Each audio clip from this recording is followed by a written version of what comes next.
we'll get stuck in. So yeah, the title of our presentation today is Accessible and Inclusive Digital Products. I'm joined with Andrew, and folks, please do feel free to tweet us. You can use hashtag UXBytes webinar on Twitter and share your experiences and any key takeaways that you have from today. So yeah, as I said, I'm Mel. My role is UX planner at Fathom, which essentially is a fancy term for project manager.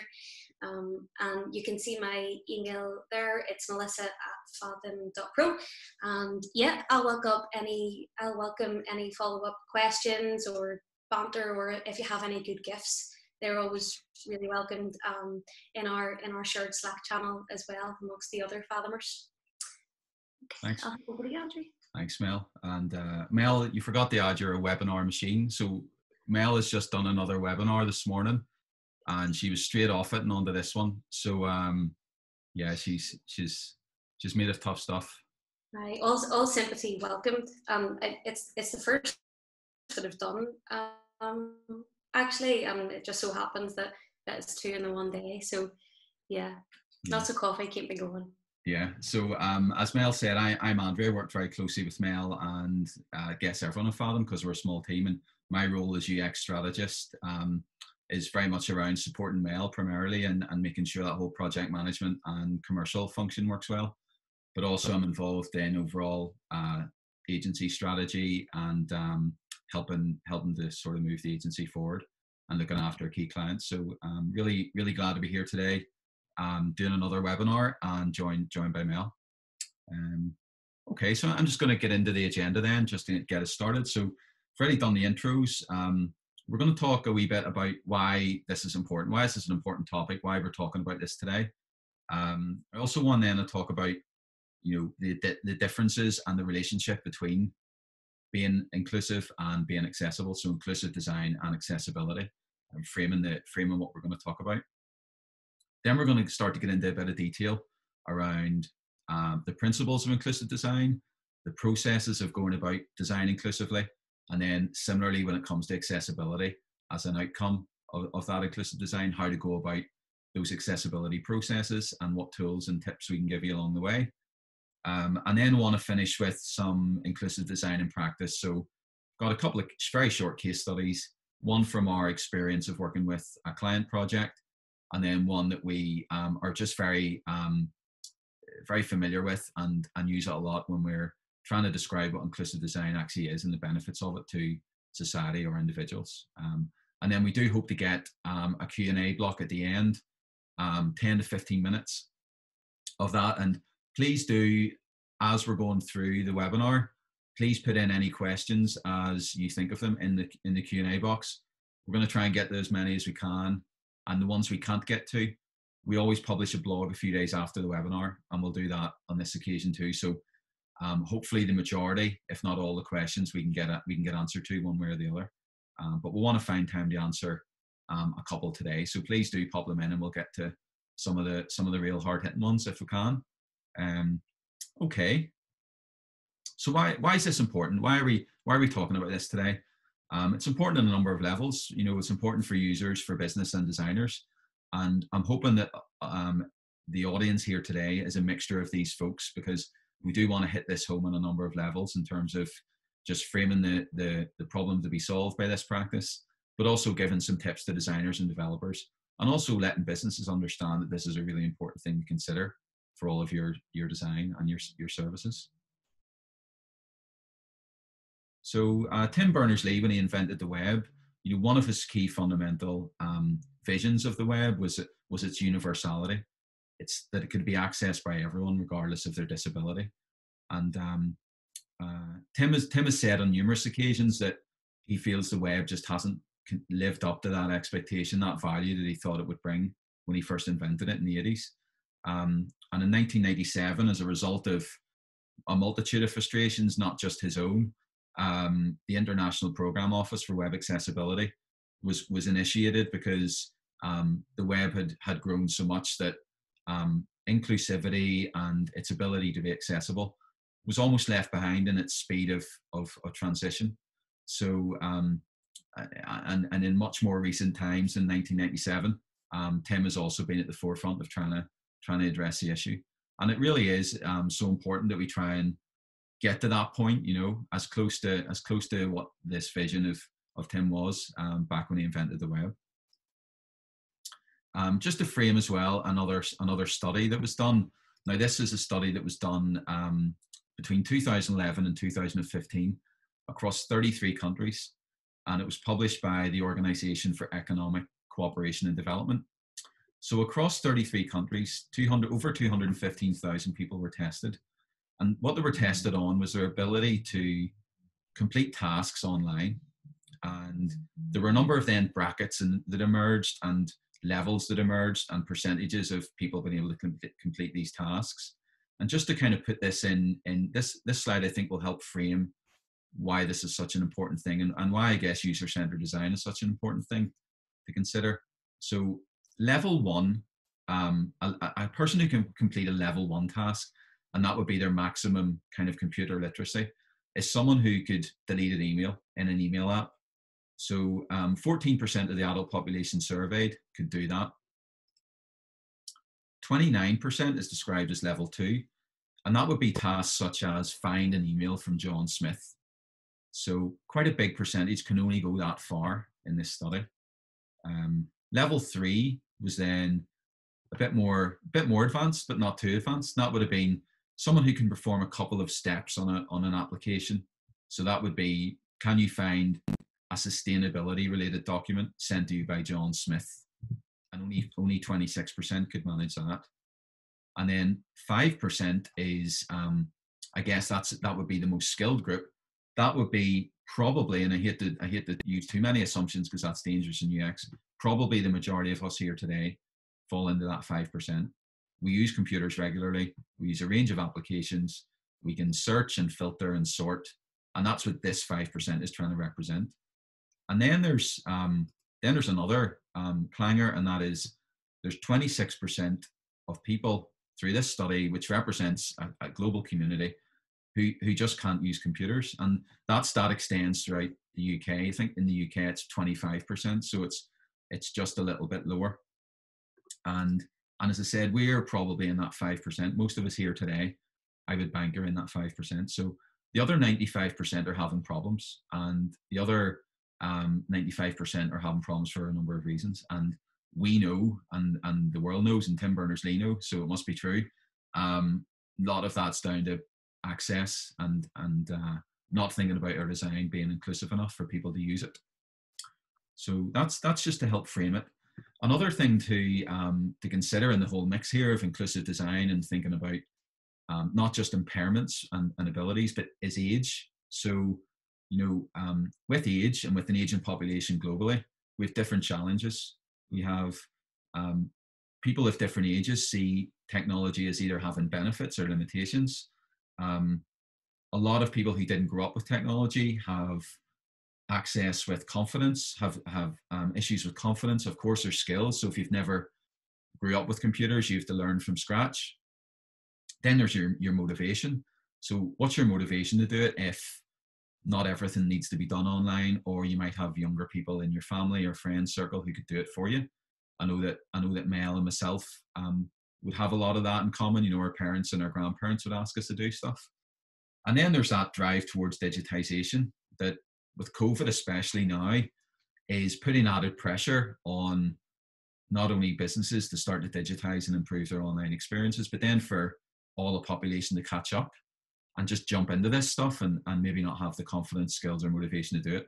So age is a really important factor. And then when we factor in statistics around age, it becomes even bigger problem because, you know, of those 65 plus, 55%, only 55% have used the internet, but over 98% of people in the 16 to 24 bracket have used it.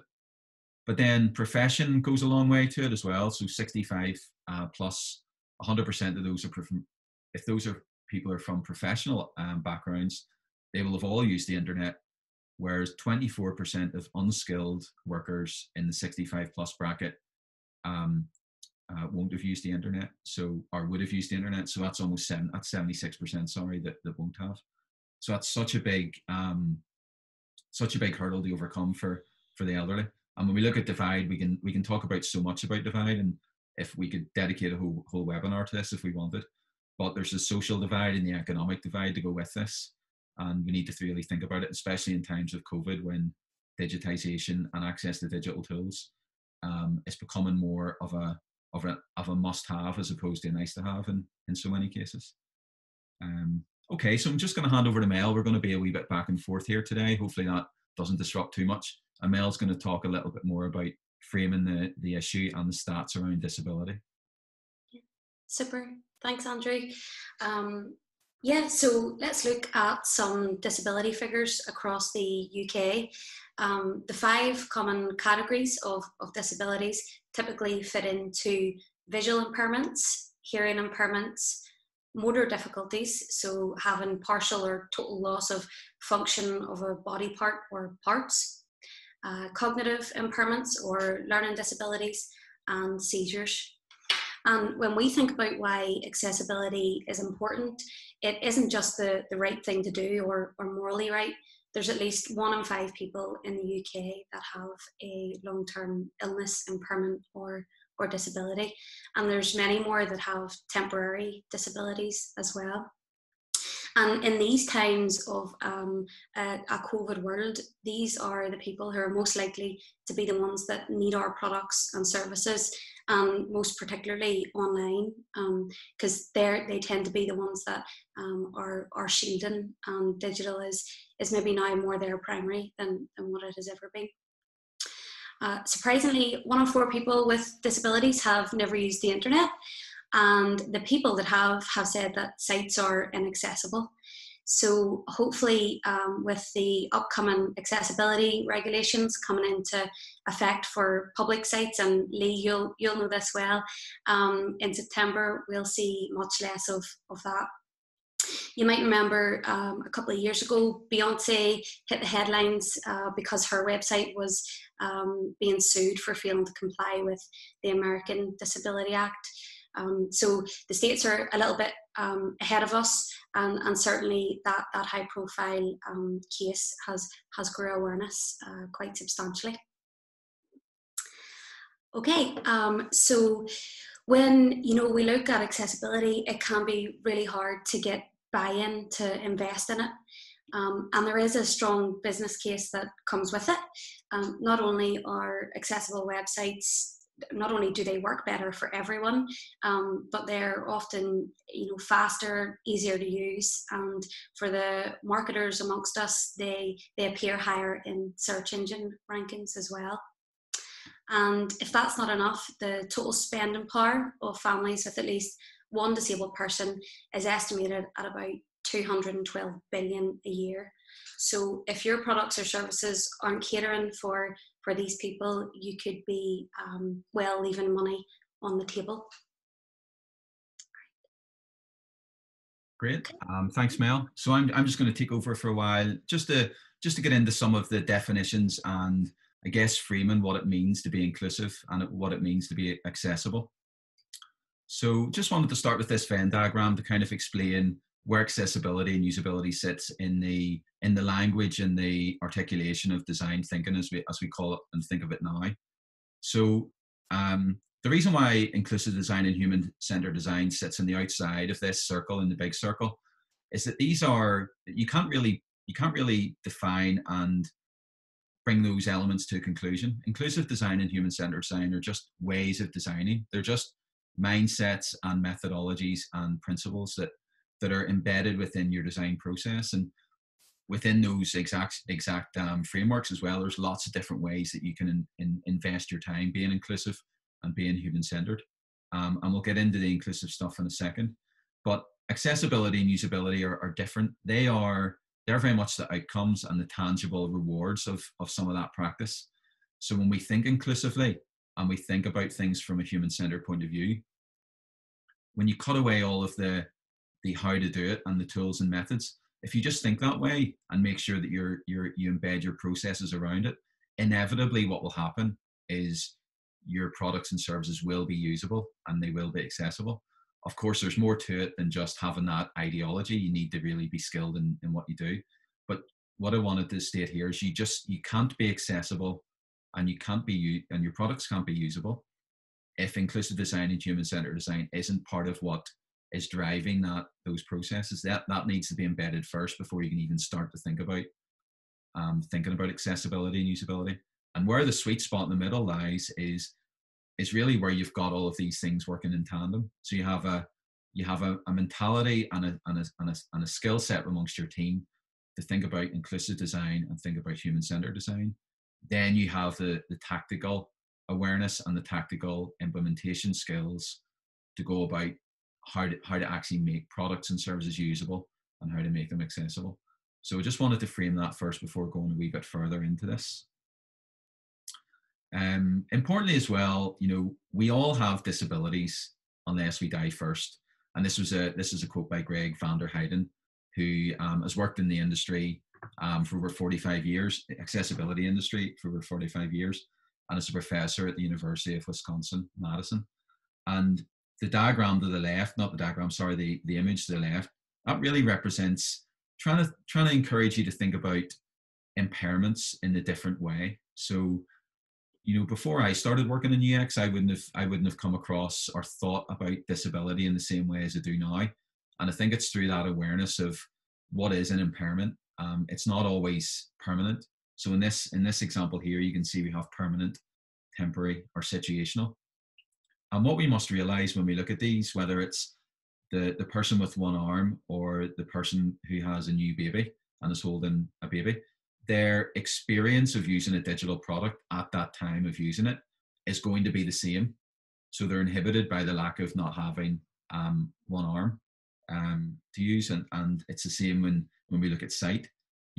Someone who's blind or someone who just can't see what they need to see because they're distracted or there's a barrier between them and what they need to see. By no means am I trying to suggest that is in any way as bad as the person who is blind, but in the context of use of a particular job or task that needs to get done or a piece of information they need to receive, the challenge is the same. And when we think about disability, we need to think about it differently as a society and as a set of designers. And we need to think about both the permanent, the temporary, which might be an injury usually, and then the situational, which is usually the situation you're in at the minute, the environment you're in, the people around you, the things you have in your hand or don't have, all those things, the weather, perhaps if it's a service and all of that stuff. So let's think about that more broadly, and that's where we're starting to go with this as well. And one way that I sort of encourage people to think about this at times is think about a parrot. So a parrot will typically have your archetype version of a parrot, your comic book version, or Blackbeard or one of those guys. He's going to have a patch on his eye and a parrot on his shoulder yapping in his ear. He's going to have a claw for a hand, or a hook, sorry. He's going to have a wooden leg, and he's probably going to be drunk. So, and those are a mixture of permanent, situational, and temporary impairments. And we're all dealing with those all of the time. We're all dealing with those little interruptions or distractions. And if you also have a disability on top of that that's permanent, that becomes even more heightened. So impairments, we must think about impairments as being more than what you see, more than what's permanent, and can just be in the moment. And design can do a lot to kind of overcome the stress, anxiety, or frustration that people have when they can't use things because of those impairments. Okay, Mel's just going to take us through another couple of slides to take us a wee bit deeper into what that means for accessibility. Okay, cheers, Andrew. Okay, so when we chat about accessibility, that is really about the practice of making your website or your products usable by as many people as possible.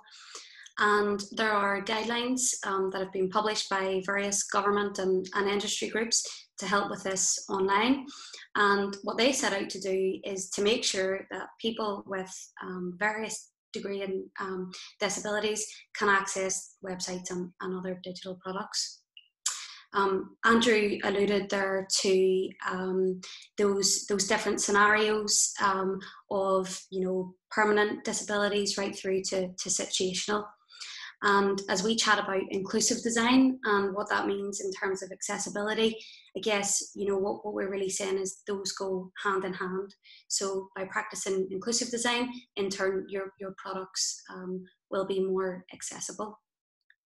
The little diagram there to the right hand side just illustrates the importance of this in terms of quantity. So looking back again on that person, you know, that has one arm, they might need assistive technology to help them use your products digitally, and that might at first seem like quite a small user group to cater for. So we have 26,000 people in that situation. Although by fixing that issue and solving a problem for that person, we can also, you know, solve those problems for those folks with arm injuries and new parents, and maybe someone holding a pint as well. So just a little bit more context around how those two practices go hand in hand. And in the next chapter, we'll chat a little bit more just about the tools and the processes and some products that might help you think about the inclusive design methodology and making sure your products are accessible as well. So over to you, Andrew. Cheers, Mel. Yeah, so just I'm going to go through this reasonably quickly in the interest of time, just to try and make sure we finish maybe with 10 minutes for questions. So this next section is about talking about some of the inclusive design principles. And I've put up 6 here. There's a number of resources from the Design Council and UX Planet and others that publish inclusive design principles, but I've just taken a selection of a few that are my personal favorites and ones that really stick with me. So the first that you can see on the list here is seek out exclusion. So one thing that for me that inclusive design has unique to inclusive design that other design methodologies maybe don't have is that it actually goes in search of exclusion. It doesn't test for it when design is at a certain stage, and it doesn't seek to just look for the obvious. So it seeks out points of exclusion that may exist in a project or amongst a group of users that are using it. It identifies the situational challenges. So that principle is really good that, you know, we're covering more than the obvious permanent or temporary impairments. It recognizes bias. So in all forms of life, and especially in design, we need to be careful of our bias. We need to be careful of making assumptions about people based on what we think we know about them rather than what we actually do. So it's not enough to just put accessibility tools to play when we know that someone is visually impaired. We need to understand that those people a little bit deeper and think about other things we can do within our design rather than just plugging in tools. We need to offer different ways to engage. So that means giving choice. So that can be choice to use an accessibility tool like a contrast tool or a font size tool or a screen reader. But that's just given access. We need to offer new pathways or different content that people can access if they have a particular impairment or have a particular challenge that they need to overcome. So we need to think harder about that in terms of design and inclusive design processes. That's why I really like that one. The other one is equivalent experiences. So inclusive design has this ideology that because of an impairment, you shouldn't be inhibited by experiencing something with the same degree of satisfaction as someone without those impairments. So very difficult as it is, the job of inclusive design is to reduce that gap between some of the delighters or the satisfaction or the positive emotions that people feel when they use good products and services, and simply not just make those accessible. We need to try and make them equivalent in terms of their other benefits. And then roll out to all is where we can see dozens of examples across the world right now, hundreds, where you have digital products and services that have been designed for disability in mind and for inclusiveness in mind. And what we realize is that the whole population just love them because it simplifies their lives and gets the job done quicker. And that's when we can see a lot of the time the best use of thinking inclusively and thinking about accessibility. Another thing I want to cover here is about designing, the difference between designing for people with disabilities and designing with. And I've used some screenshots here and a couple of client logos, not to give us kudos or not to boast about what we do, but more to illustrate that, that's how we think, and it's how we believe the design community should be thinking about when we're dealing with people with impairments. We're not designing and then checking that it works. We need to think about designing with these people in mind. So in our work with TransLink and Belfast City Council in particular, we've been very focused on early stage interviews, focus groups, workshops, out on the street doing our surveys and ethnographic research to understand people as people before even thinking about how a digital or a service product could work for them. And then as we get closer into digital product, we would look at usability testing, like the third image on the right. And then other examples would be focus groups and forums, when we're starting to move from problem definition into ideation and prioritization. We're bringing these people with us and bringing people with different impairments with us on the journey to really understand, look, are these ideas going to work for you? Because identifying at the end is going to be much more cost effective and better for efficiency too, than waiting until the end and realizing that for a whole bunch of society, your products are excluding their needs. And Mel's going to go into this in a bit more depth now in terms of accessibility. You can see where we're going with this now. Yeah, brilliant. Thanks, Andrew. Yeah, so just looking back on how we make our digital products accessible, you may or may not recognise these 4 high-level categories. They come from the WCAG criteria, and they describe functional accessibility. So those big categories are perceivable, operable, understandable, and robust. So I'm just going to take each of these and chat a little bit about what each of those categories aim to do. So when we look at perceivable, that is all about making it easier for users to see and hear content. So it can't be invisible to all their senses. When we look at operable, it's about components and navigation being available and functional outside a traditional experience like a typical point and click mouse device. So beginning to think about keyboard navigation there as well. Another one on operable is to make sure we give users enough time. So I'm sure you've all came up against a timeout form before when you've been trying to buy tickets online or buy products online. And while those are really important from a cyber security point of view, and we absolutely need to have those in some instances, it's important to think about the people that are accessing those with assistive technology who might need to take a little bit more time through them. So essentially, operable is providing ways to help users navigate your site, giving them enough time and to understand where they are in the journey along the way as well. Moving on to understandable, that's about making our content readable and understandable, and just making your web pages predictable as well. So not reinventing the wheel to have your navigation halfway down your page, as opposed to the top where people are typically used to it. So making your web pages predictable and also helping users and supporting them along the way to avoid and correct mistakes in their journey. And that typically comes up when we look at forms. So very lastly then, robust. That is about making sure content can be used by a variety of agents. We're all very used to testing on desktop, mobile, tablet, TVs now, but we must embed assistive technology in that as well to make sure it works there too. And the best way to do that is to make sure you have semantic code to support it. Okay, so just looking at what that looks like on the ground. So how do I know if my website's accessible? How do I know what to do next? This is a little 6-step process that we use in Fathom.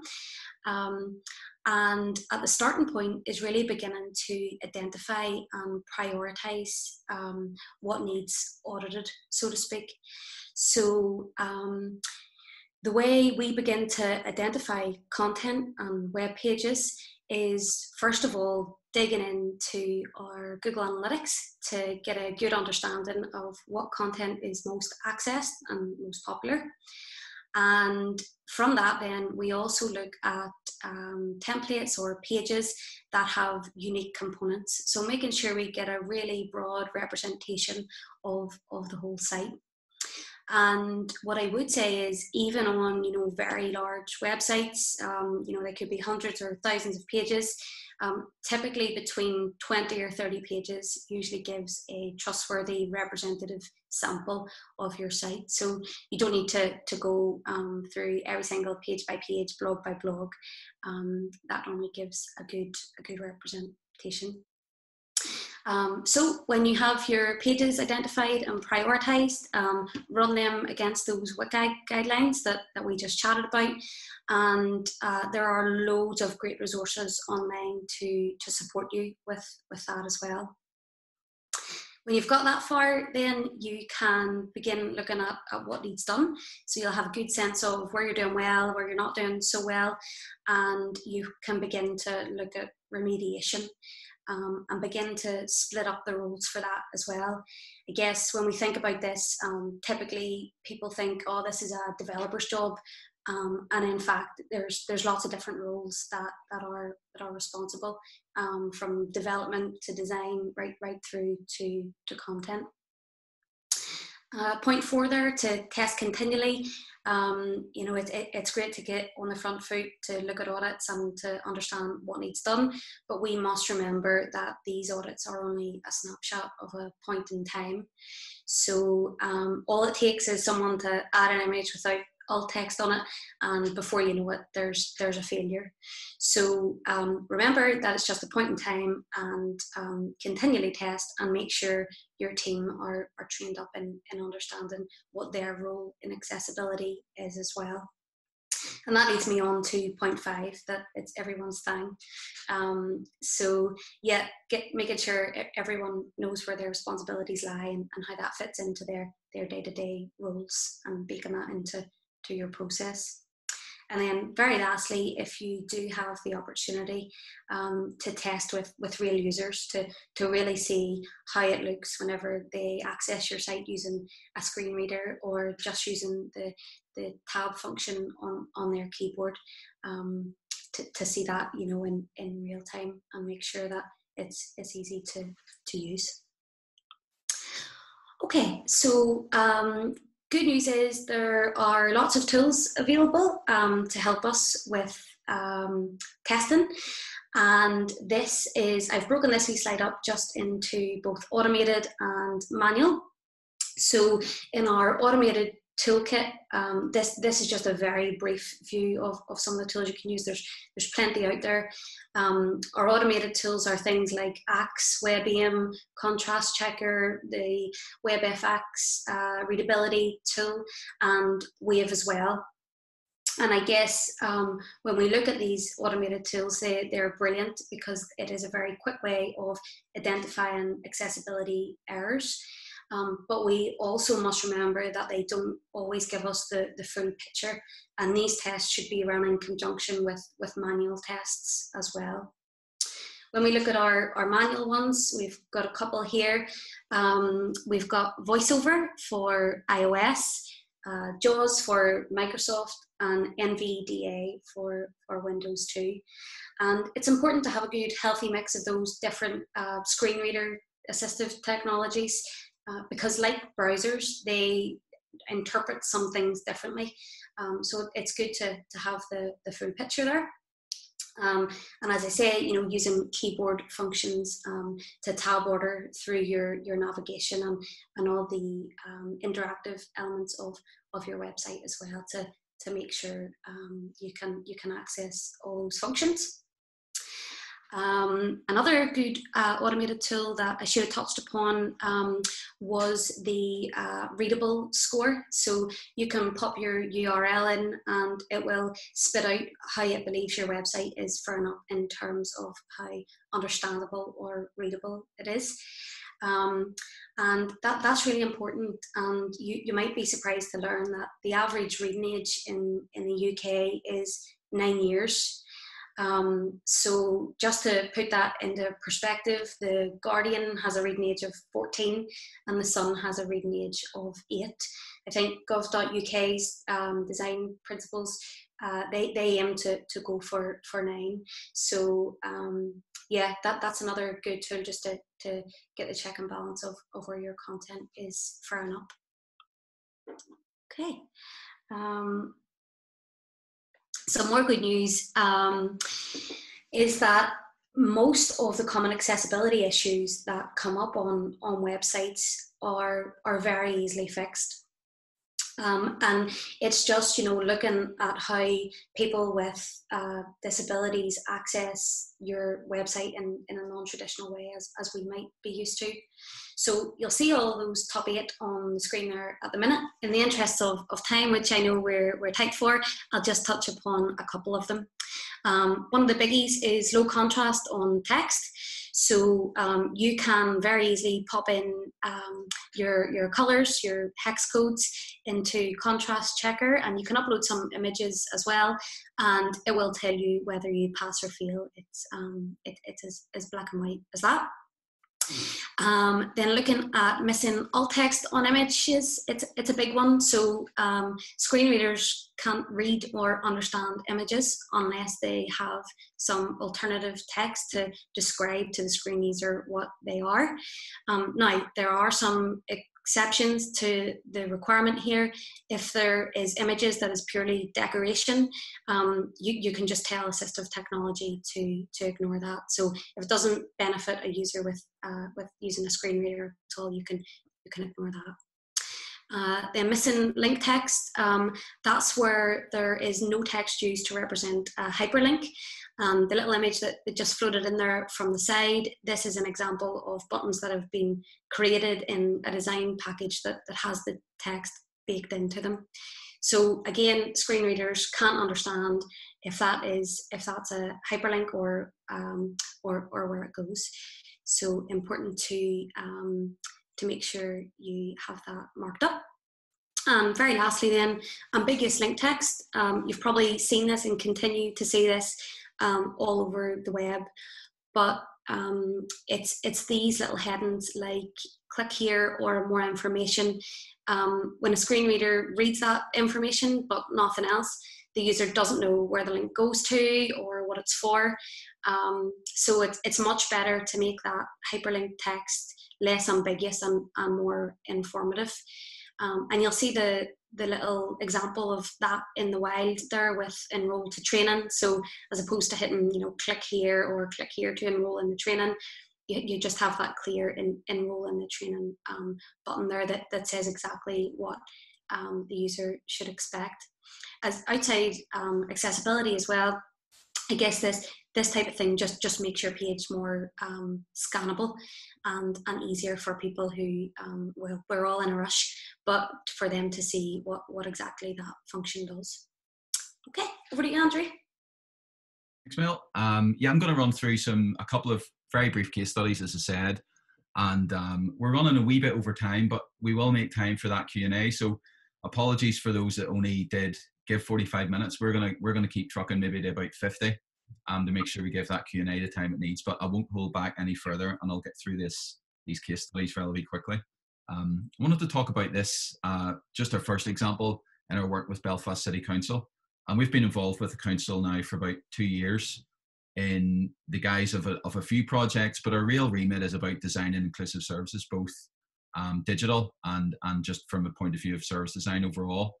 And this is about a method rather than getting into detail specifically on the project. But as we're covering a number of things around how citizens, stakeholders, and businesses use and need the services of the city council, within that comes a range of inclusive measures that we have led and tried to make sure are part of the whole project processes. So we have seeked out those points of exclusion from the off, and that's been from a point of view of impairments, but it's also been socioeconomic, access to technology, and also maybe some internal customers within the council who are just having problems with access to information. So we've seen about that, seeking out those points of exclusion from the start, and really embedding that within our whole process with the council. As I said, we've tried to address the needs and context of those multiple stakeholders throughout, and make sure that we keep coming back to those needs and contexts every time we design or innovate around something new. We are a UX company. We're also a service design organization. When it comes to the council, you know, they really wanted to move forward digitally. So our mantra has been digital first, but not digital only. We want to make sure that we're not digitizing everything. And in fact, in our project, we've found that we're reining back a little on some things that were digitized to make sure that access and the way people want to consume information and get access to services is on their terms, not just because of a digital agenda that the council might have. We have designed with people with disabilities, as I mentioned before. We have this inside out and outside in approach where we try to look at this whole service design and customer experience project with the council as an ecosystem of making sure that we're meeting the needs of those who need the service, but we're making sure that we're optimizing efficiency internally as well.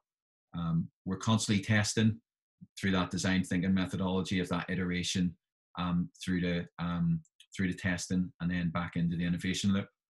And this whole project is embedded in a service transformation project that the council are taking on board. So we have to be connected to that. And I guess that is us as well, showing our inclusive nature to the overall project. This example is just one that's just a good news story, and it really warms the heart. And it's a girl, Grace, who's 10 now, and in 2016, she started a campaign herself around making sure that access to disabled toilets in public was seen as more inclusive. So she found that she was getting things said to her, and their parents were getting things said to them about the fact that this little girl seemingly has no disabilities. But in fact, she did. She had Crohn's disease, which meant that she needed to use these disabled toilets. And she went about writing to the government, and they seen this and heard about it and started a whole campaign with her. And it led to the evolution of signage that's now, it's a little bit more than what you see on the screen, but the signage, that was just the press release. But the signage is involved now, this kind of more holistic view of what it means to have an impairment and maybe need that toilet. And it's not just what you see, it's what's on the inside as well. So that's a really nice story. And rather than me talk more about it, I'd encourage you to maybe Google Grace's sign and read a wee bit more about the story, because it's really good story. And then just with technology in general, from text messaging, which again primarily was used to not only reduce bandwidth for when mobile phones came along, but mostly for people with auditory impairments. Now we're all using it. It's the same with captions. We're all watching video now these days, seemingly without the sound on, so that we can be more private and maybe multi-screen as well. And then one of the classic design thinking inventions of recent years is the whole potato peeler, and the fact that OXO have redesigned that was originally redesigned just for arthritis, and now nobody would think about going back to that old school fully metal number, because you know the thick rubbery grips do the job for everyone. And this is the last slide you'll be glad to hear before Q&A. These are just some takeaways I would want to leave you with in terms of good things to read, good resources to pick up on. So Microsoft have a really good library of inclusive design, a couple of great PDFs you can download, and a few cracking videos as well about just how to approach inclusive design. So look up Microsoft's inclusive design policy. I subscribe, as to some of the folks in Fathom, to Ally Weekly or A11 Weekly. It's a newsletter you get in your inbox every week with just the best stuff and the best tips and advice around accessibility. And then Laura Kalbag, who is a founder of in.ie and is a big social justice in a digital age campaigner. She's wrote a really good book on accessibility for everyone, and it's one of the most accessed books in our library. So if you're really into this stuff, or you're not into it, but maybe this webinar is giving you a push in that direction, these are 3 things of hundreds of resources you could go to, but these are ones that we'd recommend you would be good starting with. So we've run over time, and apologies for that. But we will stick around now for some time to get through some question and answers. And thanks for those that have popped some in the box so far. Super. Yeah, thanks so much, everyone, for your engagement there. And there's some cracking questions. If we don't get through all of these this afternoon, as Andrew said earlier on in the presentation, we will make sure we get to them after, and we'll publish them on our blog as well. Okay, are you ready for a couple of questions, Andrew? Yeah, let's do it. Yeah. All right. So just first up, Kira would like to know what we have found to be the biggest challenge when testing with people with disabilities, and how have we overcome that? Yeah, Kira, possibly the biggest challenge is actually in the preparation and the awareness of that disability that a certain person might have, or a range of disabilities that a certain person might have. So the biggest challenge for me is the planning. So whenever you're speaking to either the organization that you're doing the testing on behalf of, or you're speaking directly to the person that you're recruiting for the research, when it comes to testing, which I'm assuming you mean usability testing, I can see that is what you mean actually. It's finding out those circumstances before is really, really important. So mobility issues, what particular cognitive issues they may have, or are there limitations just what we understand? So sometimes that's down to just a really good questionnaire and some engagement beforehand. And if you get that right, you can take some of the stress away from the test and make sure that you're not putting an interface in front of somebody where you haven't considered all the variables. So the devil is in the detail when it comes to planning, from my perspective. And for me, that's the biggest challenge, because when you get that right and you've got the right access to devices and you can make sure that the person feels comfortable, there'll always be, no test runs 100% perfect. There'll always be something that you wish was better, but it'll help with your delivery that you do that initial groundwork first in terms of asking the right questions and being well prepared. Yeah. Super. And Janice wants to know, in general, how many companies are really engaging with this area in our experience, and is it an uphill battle? My thoughts, Janice, are that it's still small, albeit that there are things happening, like the September deadline for public websites to be compliant with those WCAG guidelines. Although it can be a hard sell, in terms of trying to get time or investment internally in other private organisations. What's your thoughts on that, Andrew? If you have anything to... Yeah, I would agree with you, Mel, and I think we touched on it at the start of the deck, that I think for too many organisations, it's seen as something to make sure that they do in terms of meeting accessibility guidelines. And actually that is better than not doing that. So I'm not knocking that too much, actually, because it's great to see that so many organizations know that matters. It's wrong to just stop people accessing your content. But I think in terms of inclusive design and people coming to us, it's not that often we hear the challenge framed in a way that we would play it back to the client. It's usually framed in a way for us that is more about accessibility and making sure that we make sure people can access the content and access the experience, but flipping it on its head and saying, like, okay, well, if we think from an inclusive design mindset, then we'll do much more than make it accessible.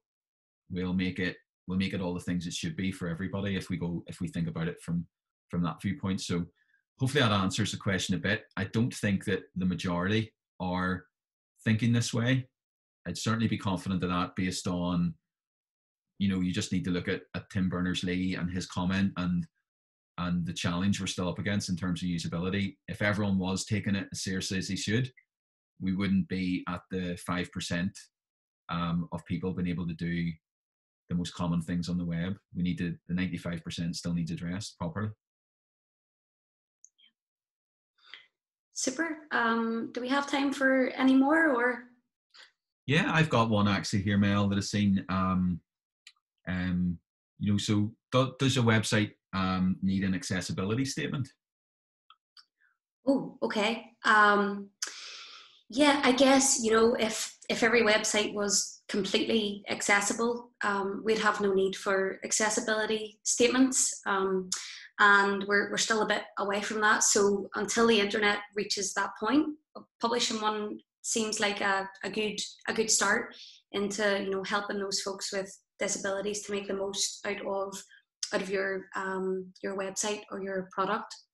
I think just in terms of what they should include, things around goals and accomplishments that you're working towards for accessibility, and if you have any instructions on how to use any specific functionality for people using assistive technology, then you should include that in your statement as well. And maybe if you have someone in your organization who fronts that up and is a good person to contact if anyone runs into problems, to put their details on there too. So long-winded answer. You can probably tell I'm in the thick of a couple of projects that have this going on. But if your website isn't accessible, then yes, get an accessibility statement and talk about your goals to try and get accessible, and give people someone to talk to if they run into any problems. Cool. There's actually one there I see that Leanne Khan asked. I'll maybe have a go at that. Certainly the first half of it. Leanne has asked about, do you have any examples of products with good accessibility? We would always lean on very heavily gov.uk as a really good exemplar in a number of attributes of UX design, across content and design. And they've done a really good job of making it accessible, I guess. Just everything's really clear. The reading age, like Mel said, is accessible for people. They have assistive technology in place when you need it. And importantly, they remove complexity very well. So they remove added functionality and links and imagery that may cause distraction to people, to really hone in on the task. So they've just done an excellent job, and it's down to their methodology, which has driven that. It's not by luck. It's really that user-centered design methodology and thinking about inclusivity. Ones with bad, it's very hard. I mean, the majority are bad is probably the best way to put it. The majority of sites are bad, and there's no other way of getting around that. Ones that you would recognize, though, I don't know, Mel, if you've seen any bad ones that wouldn't offend anyone here in the webinar.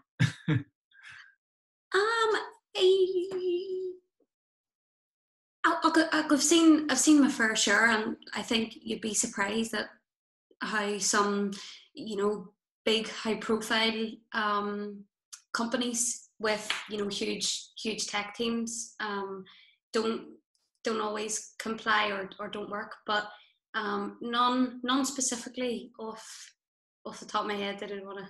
No, it's okay. One of the things I was going to say that often is overlooked is the taxonomy or the labels on websites. So a website could actually aesthetically be highly accessible, as in everything's clear. There's no blockers to content. Everything works well. Contrast is high. Images have alt tags, etc., etc. But if companies talk too much about how they would describe things from their internal point of view, what they're often missing is how that using what a user thinks or their mental model of what that term would be on for them or what they're looking for. So don't always take accessibility or inclusive design as being at face value around how it looks or its ease of operation. Sometimes the labels and the content can sort of mask that and make what's something that appears accessible is highly inaccessible because of the terms they've used as well. So that's just maybe another thing to kind of catch when you're going about these things. I just see Lee's comment in there as well, just on my response to accessibility statements. Lee's just said that it is mandatory to have those. It absolutely is for public sector sites. But if you're not in that, that pool, then it's also a good idea to to have one as well. Mm-hmm. And yeah, good point as well. GDS have a brilliant template for bringing that content together. If you want to get a look at that. I think we're probably a good bit out of time, and yeah. Helen, David, Leanne, there's a couple coming in, Colin. We see your questions, we hear you, and we'll get those in the blog. Yep, absolutely. Look out for us answering as many of those as possible in the blog. And of course, this video is going to be recorded and put on YouTube, and we'll post the link on the blog as well. So yeah, just to say thanks a million. Myself and Mel and all of the people on fire here in our team. Really appreciate the support you guys give to the webinars, and love the engagement both during and afterwards. So thanks a million. For those of you that are new to Fathom and you want more good content and like to hear a wee bit more about what we do and why we do it, there's our channels that you can reach us on. So our newsletter, Twitter, you can see our blog on LinkedIn, or you can see our blog on our website as well. And we're going to be sending out a survey in the next few days. And I'd love to hear what you thought about the content, the delivery, etc. And because we're always trying to improve, so please be brutally honest about how we've done today, and we'd really appreciate it, so that we can just make these better for everyone going forward. So thank you all very much. Hopefully the extra 7 or 8 minutes didn't ruin your lunch times too much. We certainly enjoyed it, and thanks again, and hope to see you soon at the next one.